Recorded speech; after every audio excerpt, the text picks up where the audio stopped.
مباراة العراق والسنغال اليوم، والقنوات الناقلة والتشكيل المتوقع والمعلق.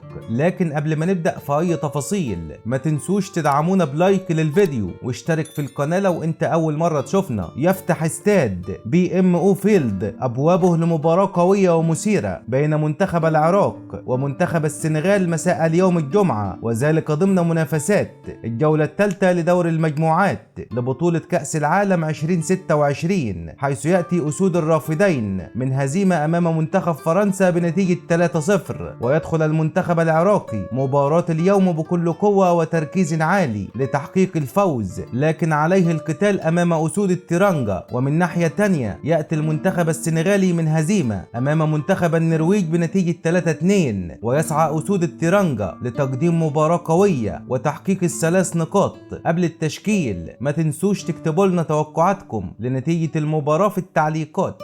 وإليكم الآن التشكيل المتوقع للمباراة كما هو موضح أمامكم في الصورة.